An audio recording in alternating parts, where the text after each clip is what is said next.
iyumvire uzaramba, iyumvire karasira, osekuru nyagasani, tabara bawe nyagasani, osekuru nyagasani, tabara bose nyagasani, osekuru nyagasani, ibuka bose nyagasani. Ekundorere wa mubyeyi we, ekundorere twarashobewe, ekundorere wa mubyeyi we, ekundorere twarashavuye, ekundorere, nekundorere, nekundorere, nekundorere. Mesdames et messieurs, bonjour. Vous êtes dans les studios de la Voix des Grands Lacs. Nous avons un invité d'honneur aujourd'hui qui est monsieur Robin Philpot. Robin Philpot est un écrivain, c'est un journaliste, chercheur, analyste canadien qui connaît particulièrement le Rwanda. Il a d'ailleurs écrit un livre dès le départ, après le génocide, un livre qui s'appelle « Ça ne s'est pas passé comme ça à Kigali ». C'est un titre donc qui inspire beaucoup de curiosité. Robin Philpot, bonjour. Vous allez nous parler vous-même de votre livre. Bonjour et merci beaucoup de cette invitation, Monsieur Jean-Marie Vianney-Nadjimana. C'est bien ça, oui. Plaisir de rencontrer à quelques reprises dans les 20 dernières années. Oui, le livre, ça ne s'est pas passé comme ça à Kigali. C'est parti pour essayer d'expliquer que l'histoire qu'on nous racontait ici, à Montréal, au Canada, au Québec et en France, c'est assez loin de ce que je considère la réalité sur les événements, la tragédie rwandaise qui a commencé bien avant 1994. Et je dirais que le point de départ, c'était une citation que j'ai trouvée de l'ancien secrétaire général de l'ONU, Boutros Boutros-Ghali, qui avait dit « Le génocide rwandais est à 100% la responsabilité américaine ». Et donc, je me suis dit, comment on peut dire ça alors que on trouvait toutes sortes de coupables, on jetait ça un peu sur tous les Africains qui voulaient tuer, alors que voilà le secrétaire général de l'ONU qui avait créé la MINUAR, avait une toute autre analyse. Alors, j'ai demandé entrevue avec Boutros-Ghali, puis il me l'a répété. Et il a expliqué comment, à titre de secrétaire général de l'ONU, il a dû composer avec les États-Unis qui se comportaient en gros comme s'ils souhaitaient une victoire du FPR, ils ne souhaitaient pas l'application des accords d'Arusha. Et il a eu l'aide du Royaume-Uni, il a tout fait pour empêcher qu'il y ait une force d'interposition qui pouvait assurer l'application des accords d'Arusha. Alors, ça, c'était un peu, je dirais, le point de départ. Et donc, plus j'ai analysé, j'ai fait beaucoup de recherches pour comprendre la nature de la guerre qui a précédé l'avril 1994, aussi sur l'attentat qui a déclenché la crise, vraiment qui a déclenché le 6 avril 1994, et la façon dont cette période s'est déroulée. La volonté du gouvernement intérimaire d'avoir un cessez-le-feu, le refus de la part du FPR, parce qu'eux, ils cherchaient une victoire décisive. Ils savaient qu'ils ne pouvaient pas gagner une élection sur les bases de ce qui avait été les accords d'Arusha. Autrement dit, cet attentat a tué la volonté de paix qui avait présidé, qui avait été le cas pendant les négociations d'Arusha. Alors voilà, c'était un peu ma thèse et plus je cherchais, plus j'étais convaincu que ça ne s'est pas passé comme ça à Kigali, comme ça étant la façon, l'histoire, le récit officiel qu'on nous racontait, comme si qu'il y avait ces bons contre les méchants. Les bons du RPR qui sont venus mettre fin à un génocide alors que ce n'était pas du tout le cas. Et les grands responsables de cette tragédie sont ceux qui ont envahi le Rwanda le 1er octobre 1990, qui ont mené une guerre d'usure pendant 4 ans avec les appuis considérables des grandes puissances, notamment les États-Unis et le Royaume-Uni. Et donc, ce sont eux qui portent la responsabilité pour ce qui s'en est suivi. Bon, aussi dans ce livre-là, je me suis penché sur la suite, la fuite des réfugiés, l'invasion du Congo, le bombardement des camps de réfugiés et la suite. Alors voilà. En d'autres mots, vous faites une lecture critique mais positive des événements du Rwanda et contrairement à ce que certains pensent, votre livre n'a jamais nié le génocide de 1994. Absolument pas, absolument pas. Comment nier ces massacres, l'existence? On sait que ça a eu lieu, mais si on se cantonne dans notre analyse à une question, à l'utilisation de ce mot génocide, à une description comme s'il y avait des gens qui se sont levés un jour puis ont décidé on va éliminer une partie de la population, on va favoriser ce genre d'événement dans l'avenir. Si on est un chercheur honnête, si on est un écrivain honnête, il faut qu'on aille creuser, il faut qu'on essaie de comprendre comment ça s'est fait et où se trouvent les responsables. Et je pense que moi, dans ce livre-là, on trouve que des responsables sont ceux dont personne ne veut parler parce qu'ils ont le pouvoir. Parce qu'ils ont le pouvoir aussi bien au Rwanda que dans les milieux internationaux, voyez-vous. Ouais. Qui a le pouvoir, par exemple, d'empêcher qu'il y ait une enquête internationale indépendante sur l'attentat qui a coûté la vie à 2 présidents africains? Qui a le pouvoir d'empêcher que ça se fasse? Poser la question, c'est y répondre. On sait qui a le pouvoir. Je veux dire, on est à 27 ans de ces événements-là, et il y a 2 présidents où on n'a jamais établi qui a abattu cet avion-là avec toutes les conséquences que l'on sait. Qui a le pouvoir aussi d'empêcher la sortie et la publication des rapports, pourtant financés par les Nations Unies elles-mêmes, et des rapports qui impliquent la responsabilité énorme du Front patriotique rwandais de Paul Kagame et aussi du rôle des Américains, effectivement, qui a le pouvoir aux Nations Unies de faire que ces rapports soient placés sous embargo. C'est une grande question à poser. Et exactement. Et qui a le pouvoir d'empêcher, de permettre à ce qu'un régime comme celui du Front patriotique rwandais de Paul Kagame puisse faire impunément, depuis tant d'années maintenant, des assassinats extraterritoriaux, l'invasion du Congo, la poursuite des réfugiés, le bombardement des camps de réfugiés qui sont en violation flagrante de toutes les conventions internationales. Qui a le pouvoir de permettre ce régime de continuer à faire comme il fait, faire la loi dans une grande partie de l'Afrique?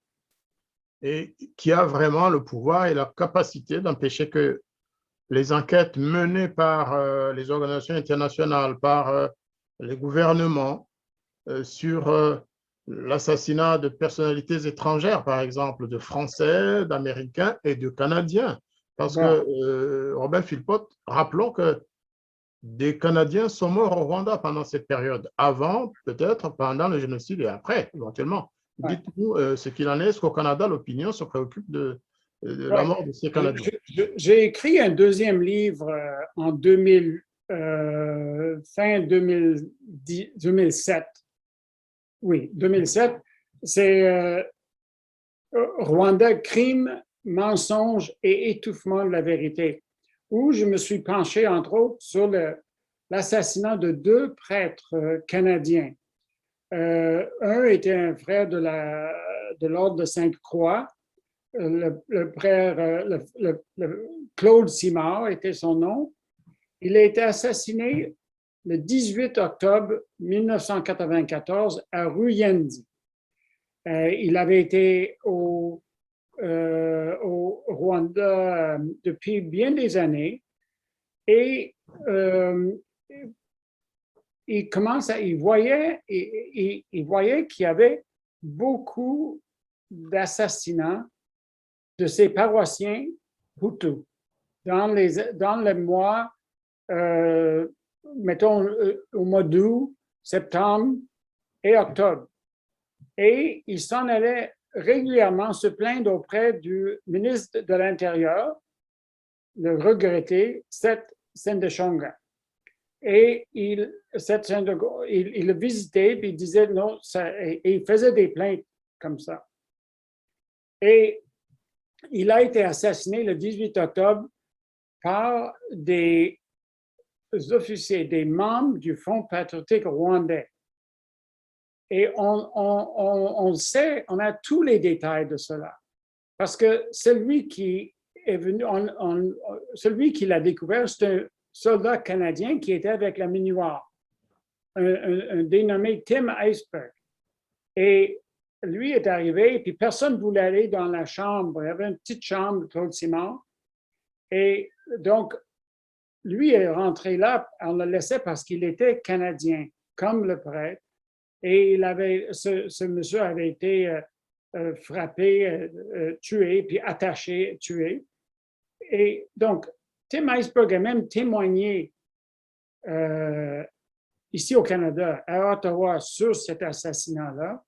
Il a expliqué comment je lui ai parlé à 2 ou 3 reprises. Il a témoigné à Ottawa, ici. Et le Canada n'a strictement rien fait. Il a dit, nous demandons qu'il y ait une enquête de la part des autorités rwandaises. Il n'a jamais eu d'enquête. Donc, la famille n'a jamais su qu'est-ce qui s'est passé dans le cas de Claude Simard, qui, lui, pendant avril, mai, juin, il avait protégé des gens. Il fonctionnait comme un prêtre, servait ses paroissiens. Il y a eu un film là-dessus, mais celui à qui il se plaignait, lui a été éliminé aussi. L'ancien ministre de l'Intérieur, Seth Sendeshonga, que vous connaissez bien, était éliminé en 1998. Donc, lui, il avait fui le Rwanda. Donc, il avait été ministre sous le gouvernement du FPR. Il a fui parce que lui aussi, il avait dénombré de tant d'assassinats dans la période après la soi-disant stabilisation et après la soi-disant fin du génocide. Le deuxième prêtre s'appelait Guy Pinard. J'ai une photo de lui, si je peux, je ne sais pas si il est ici. Il était un homme attendez, je vais juste... Pas de souci, mettez-vous à l'aise. Hein? Excuse-moi, là. Guy Pinard avait été là depuis 30 ans.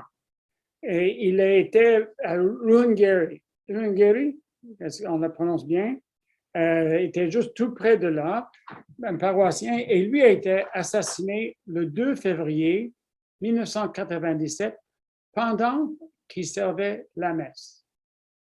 Et il y a des témoins oculaires. Celui qui l'a assassiné était un membre du Front patriotique rwandais, un protestant qui s'est présenté pour se communier. Et le prêtre Guy Pinard, il était en train de donner faire la communion. il s'est tourné et l'assassin s'est levé et lui a tiré dans le cou comme ça et il est mort sur le coup. Par la suite, il a pu sortir avec la protection de certains autres membres du FPR qui étaient aussi dans l'Église à ce moment-là. Et après ça, Guy Pinard aussi était un camarade de classe du premier ministre canadien de l'époque, Jean Chrétien. Ils avaient été au séminaire de Trois-Rivières ensemble. Et Jean Chrétien a dit publiquement, nous demandons fortement au Rwanda de traduire devant la justice les assassins. Mais il n'a jamais, et il a demandé même qu'il y ait une enquête là-dessus. Mais il n'y a jamais rien eu d'enquête. Pire encore, c'est que les témoins oculaires dans l'Église à ce moment-là, eux, ils ont été interpellés. Eux, ils ont été menacés. S'ils avaient ouvert, si jamais ils ouvraient la bouche. Il y en a qui ils ont fui le Rwanda parce qu'ils ont vu ça et parce qu'ils voulaient, et ils avaient peur de se faire arrêter juste du fait qu'ils avaient assisté à la messe cette journée-là où le père Guy Pinard a été assassiné. Et il y en a un qui est allé à l'ambassade canadienne au Kenya et il a raconté tout ce qui s'est passé en espérant que le Canada s'élève contre Kigali ou exige ou rompe des relations ou il fasse quelque chose en sachant comment ça s'est passé. Vous savez ce que l'ambassade canadienne a fait? Il a communiqué le nom et des personnes qui sont venues raconter ce qui s'était passé dans l'Église cette journée-là, le 2 février 1997. Alors, et il n'a jamais eu aucun suivi de la part du Canada. Autrement, ils ont communiqué les noms, excusez-moi, Robin Philpot, ils ont donné les noms à Kigali ou Ils ont donné le nom de celui qui avait témoigné, qui est venu à l'ambassade canadienne au Kenya pour expliquer ce qui s'est passé en espérant que le Canada agisse correctement, comme on doit quand un citoyen du pays est assassiné, qu'il exige des comptes de la part de Kigali. Tout ce que l'ambassade canadienne a fait, c'est donner le nom de celui qui a rapporté cette histoire aux autorités à Kigali. Alors, vous voyez, c'est un comportement international que j'ai critiqué tout à l'heure, le fait que ce gouvernement-là peut faire impunément tout ce qu'il veut, et personne ne va les rappeler à l'ordre. Je dis, il n'y a pas de rupture. Le Canada a maintenu ses relations. Son aide, il fournissait de l'aide à Kigali à ce moment-là. Donc, puis encore, Guy Pinard avait, pendant le printemps de 1994, donc avril, mai, juin, avait protégé beaucoup de gens. Mais ce qu'on disait, une des raisons qu'on a ciblé Guy Pinard, c'est parce qu'il avait découvert dans une fosse septique des cadavres, pas des cadavres qui dataient de 1994, ça c'est en 1997, et il y a eu des tueries considérables de la part du FPR dans cette région-là en 1997. Et on se rappelle, c'était la période qui avait suivi de près la première invasion du Congo et la première invasion, les premiers bombardements des camps. Donc ça, c'était novembre 1996.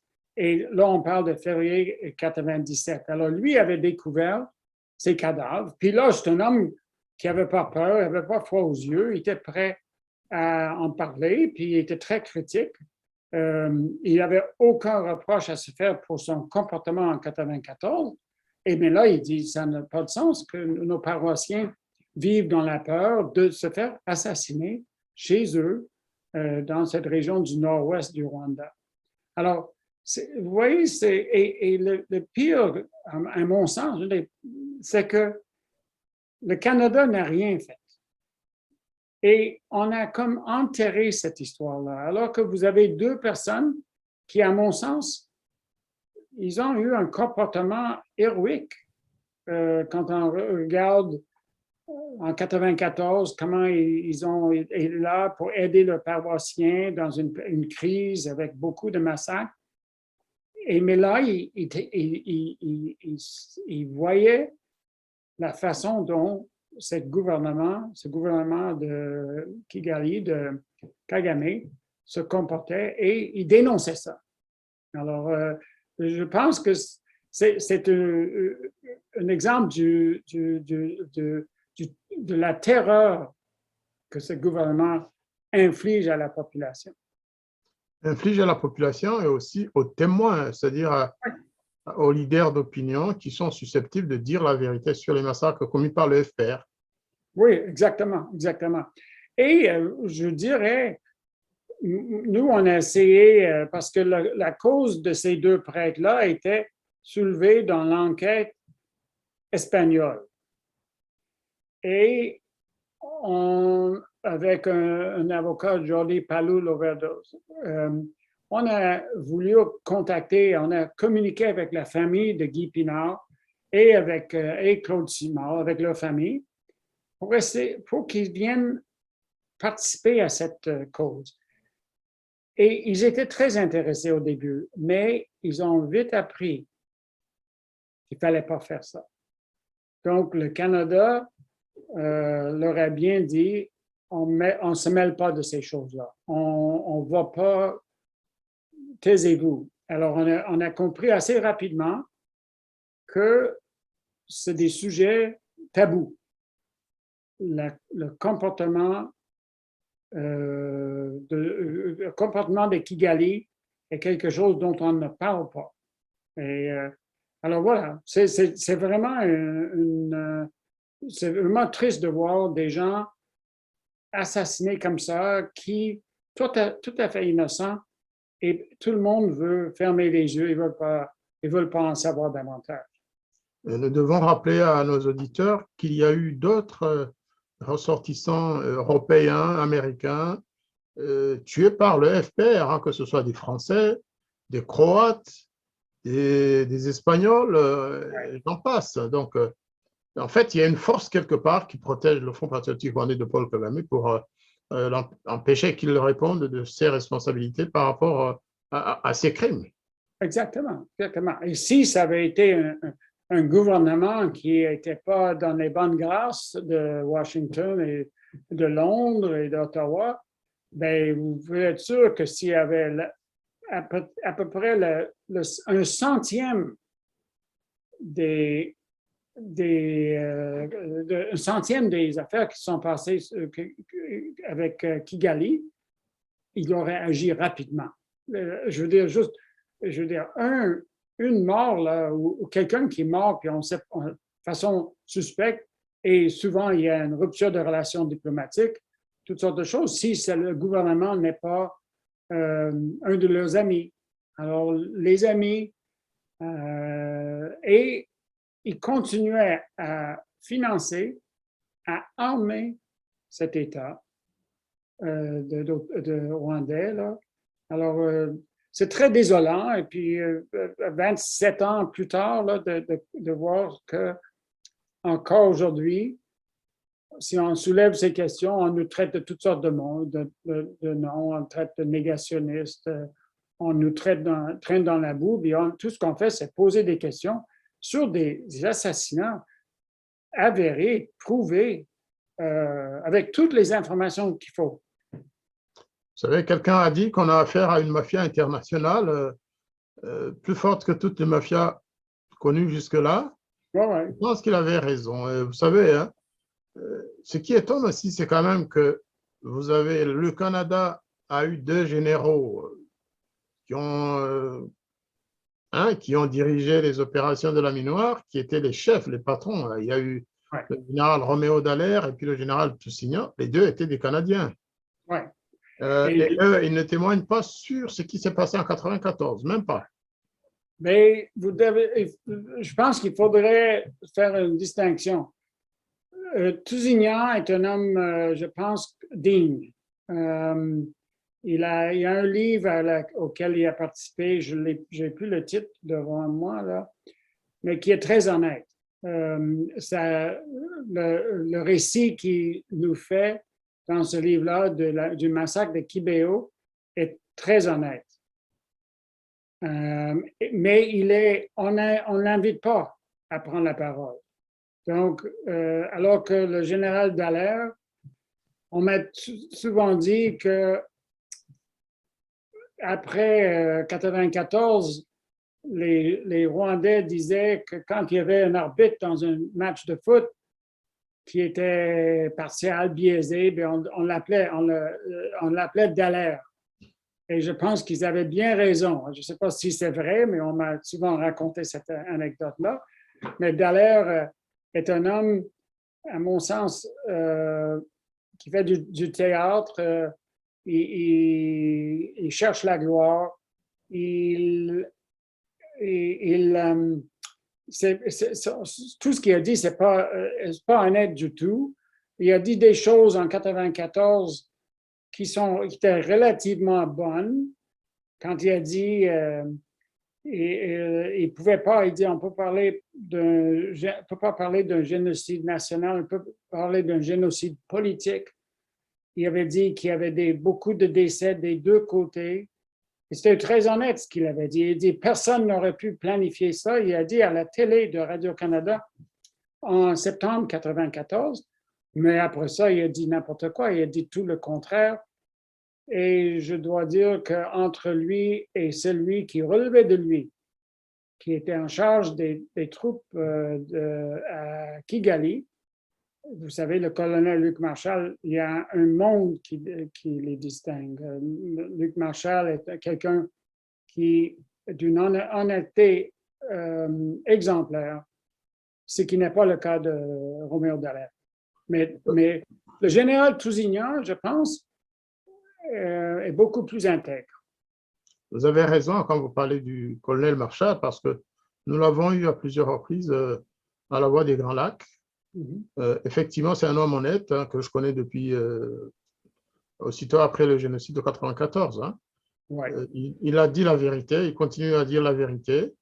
Le général Dallaire avait écrit des choses intéressantes dans son livre « J'ai serré la main du diable » et puis après, le diable n'a pas su qui c'était.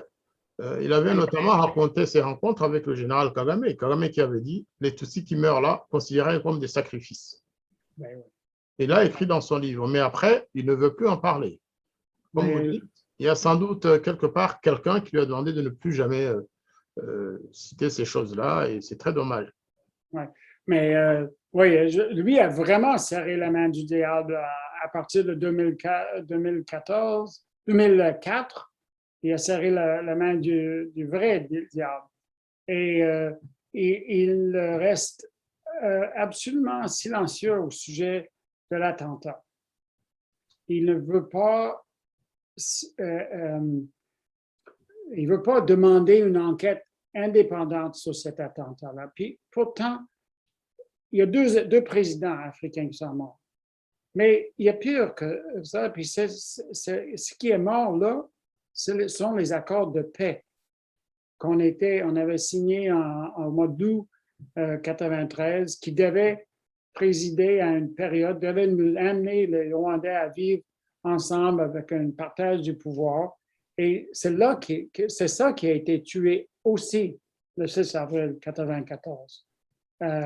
Alors donc, sans enquête, sans recherche de la vérité, et moi je sais que le colonel Luc Marshall, c'est une de ses demandes principales depuis bientôt 20 ans. Là.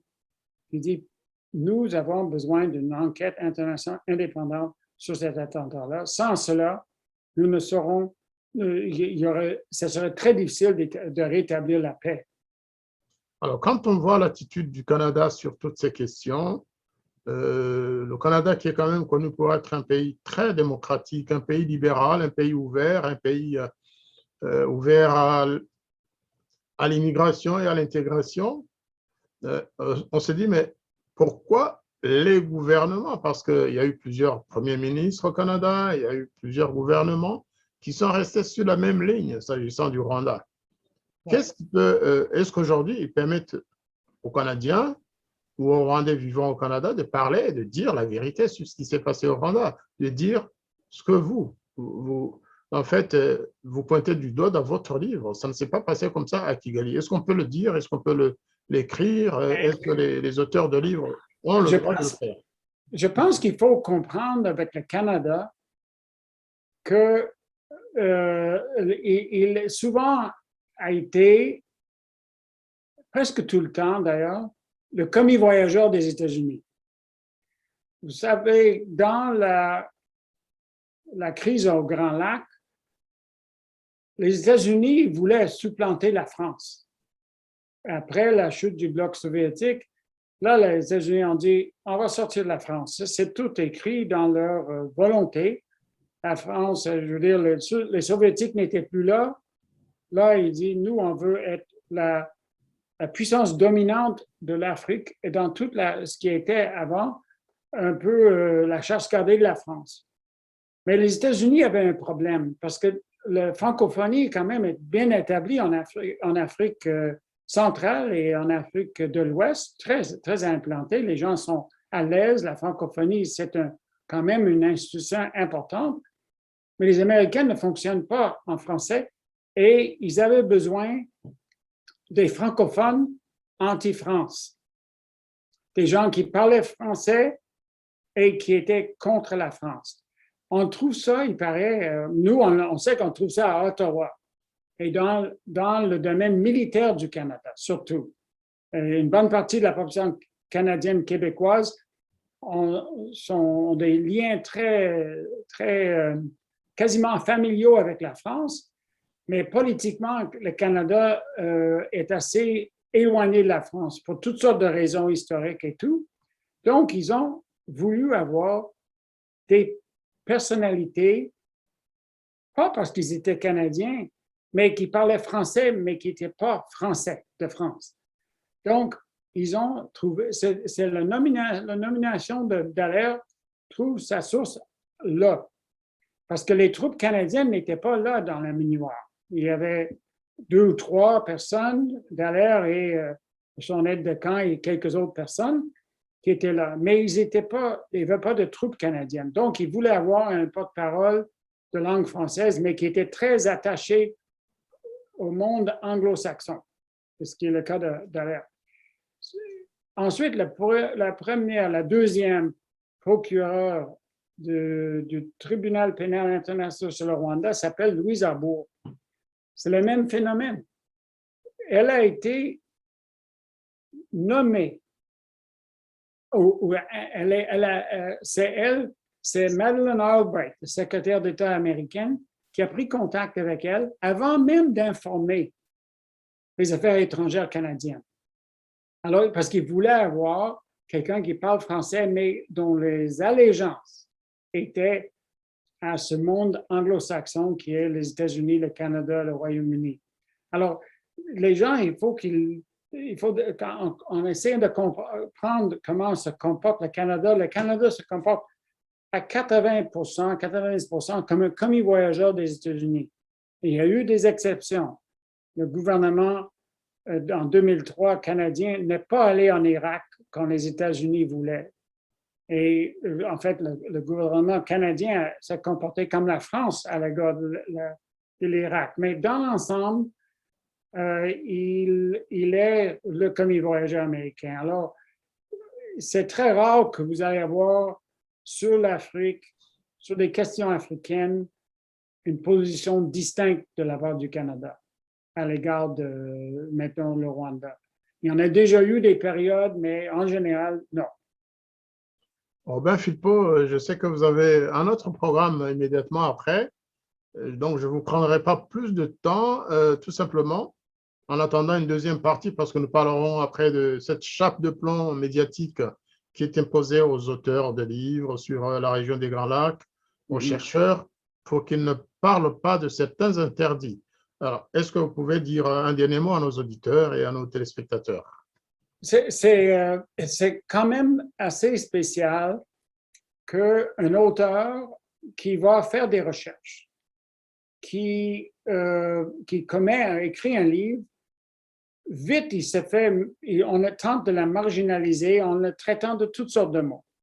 Le fameux mot négationniste qui était emprunté d'un phénomène réel, c'est les gens qui niaient le génocide des Juifs, appliqué à toute personne qui dit un instant, peut-être ça ne s'est pas passé exactement comme vous le dites. Là.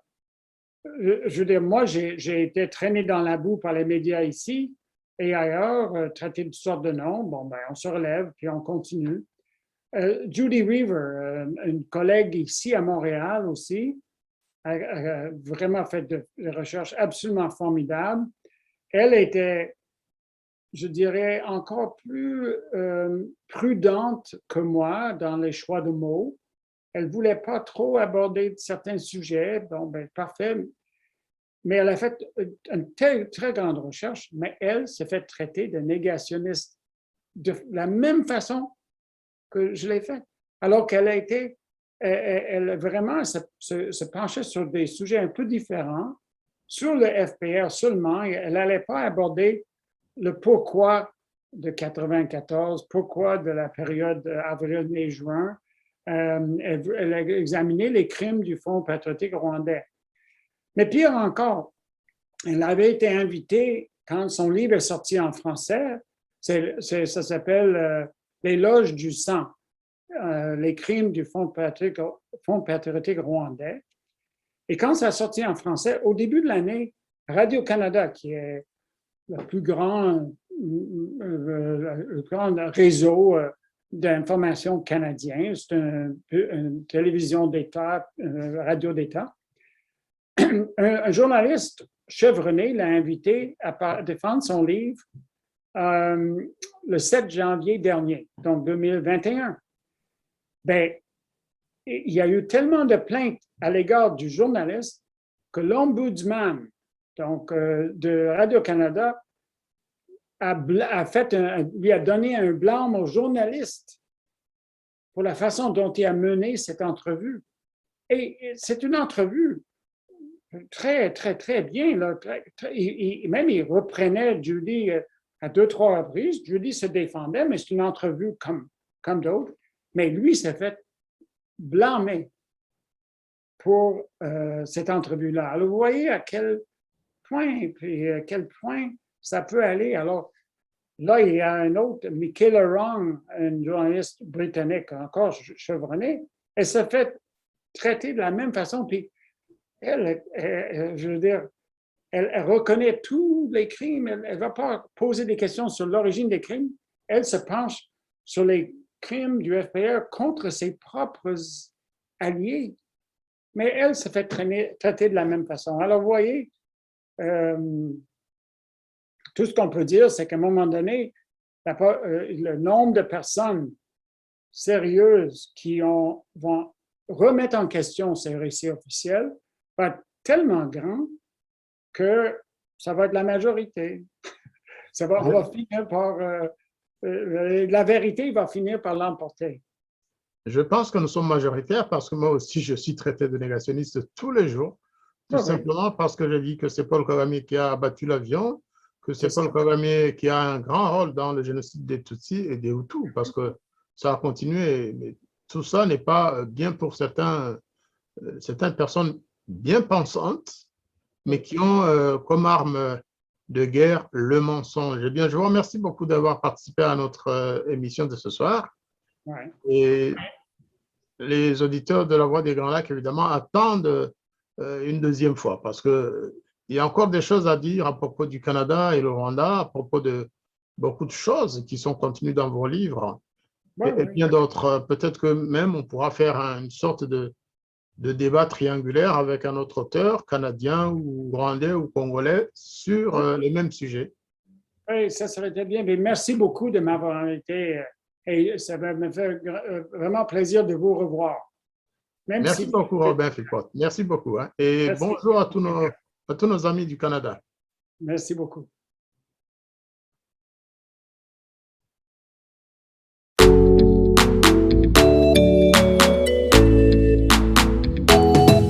iyumvire uzaramba iyumvire karasira osekuru nyagasani tabara bawe nyagasani osekuru nyagasani tabara bose nyagasani osekuru nyagasani ibuka bose nyagasani ikundorere wa mubyeyi we ikundorere twarashobewe